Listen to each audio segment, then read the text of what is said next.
என்றும் நான் செல்ல மாட்டேன். கிறிஸ்துவுக்குள் என் அன்பு சொந்த பந்தங்களே, எல்லாரும் எப்படி இருக்கிறீங்க? நல்லா இருக்கிறீங்களா? மழை காலத்துல எல்லாருக்கும் கர்த்தர் பாதுகாப்பு கொடுத்துருப்பார் நான் நம்புறேன். வீட்டுக்குள்ள நிறைய உட்கார்ந்து நீங்க நேரங்களை அதிகமாக செலவு செய்யக்கூடிய வாய்ப்பை கர்த்தர் ஏற்படுத்தி கொடுத்திருக்கிறார். அந்த நேரங்களை வீணான காரியத்தை பேசி வீணான சூழ்நிலைக்கு நம்ம இல்லாதபடி கர்த்தருக்கு பயந்து அவருக்கு கொடுக்கக்கூடிய நல்ல வாசனையாக நல்ல நறுமணமாக நம்மை தேவன் வைத்திருக்கிறார் என்பதை உணர்ந்து இந்த மழைக்காலங்களிலும் நீங்களும் நானும் திறப்பில் நின்று நம் நேரத்தை தேவ சமூகத்தில் செலவிடும் பொழுது நம்முடைய குடும்பம் மட்டும் பாதுகாக்காதபடி மற்ற குடும்பங்களை பாதுகாக்கக்கூடிய ஒரு மிகப்பெரிய வாசனைக்குண்டான அபிஷேகங்களை நம்ம ஒவ்வொரு மீதும் தேவன் வைத்திருக்கிறார். அதான் ஏசாயா 11ஆம் அதிகாரம் இவ்விதமாக சொல்லுகிறது. 3வது வசனம், கர்த்தருக்கு பயப்படுவதில் அவருக்கு உகந்த வாசனையாக இருக்கிறது.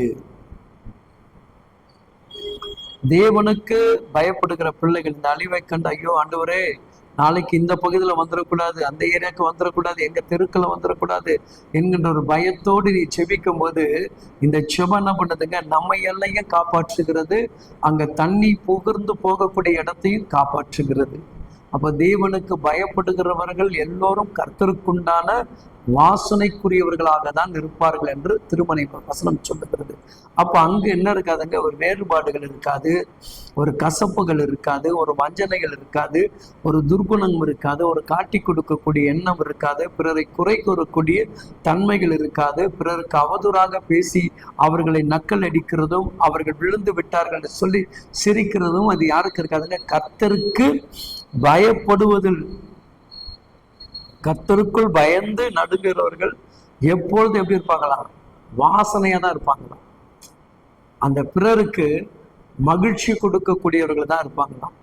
அவங்க துன்பத்திலும் அவங்க துயரத்திலும் அவங்களுடைய துக்கத்திலும் பங்கு பெறக்கூடியவர்களாக தான் அவர்கள் இருப்பார்களாம்.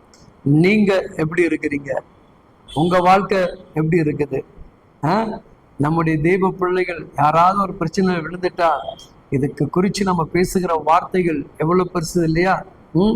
அந்த வார்த்தையை பேசுகிற வாசனை தேவன் நமக்குள் வைக்க விரும்பவில்லை.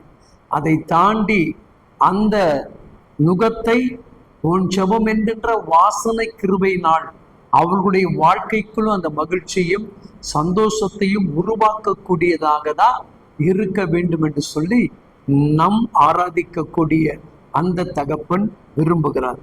அதை நீங்கள் ஒவ்வொருவரும் நேர்த்தியாக செய்து கொண்டிருப்பீர்கள் நான் நம்புகிறேன். உறவுகள் ஒருவேளை நம்மை எதிர்த்து கசப்பாக இருந்தாலும் நீங்கள் உங்களுடைய வாசனையானது அந்த கசப்பை மதுரமாக மாற்ற வேண்டும். அப்படிப்பட்ட அந்த மகத்துவத்தினாலும் மகிமையினாலும் பரலோக தேவன் நம்மை நிரப்பி நம்மை நடத்தி கொண்டிருக்கிறார்.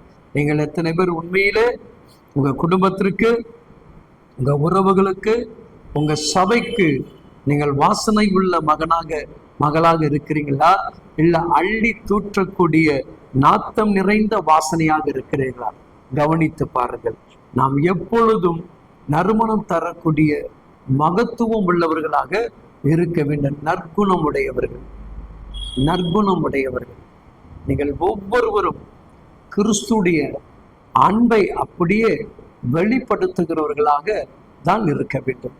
மற்றவர்கள் பார்க்கும் பொழுது இந்த சகோதரன் இந்த சகோதரி இடத்தில் நாம் போய் கொஞ்ச நேரம் செபித்தால் நம்முடைய இருதயத்துடைய பாரங்கள் நம்முடைய கஷ்டங்கள் எல்லாம் மறைந்து போகும் என்று சொல்லி உன்னையும் என்னையும் குறித்து சொல்லக்கூடிய ஒரு மகத்துவம் நிறைந்த வாசனை உள்ளவர்களாக நாம் காணப்பட வேண்டும்.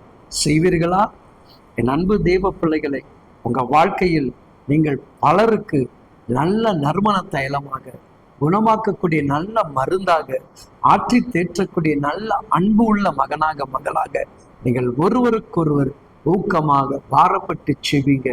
அவர்களுக்கு உங்கள் ஜெபத்தை கூட இருந்து சப்போர்ட் பண்ணி அவங்க வாழ்க்கைகளை உயர்த்துங்க.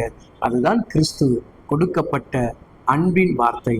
இந்த வார்த்தையை கேட்டு இதன்படி செயல்படுத்த உங்களை முயற்சி எடுத்துக் கொள்ளுங்கள். கர்த்தர் உங்களுக்கு உதவி செய்வாராக. ஆமென், ஆமென்.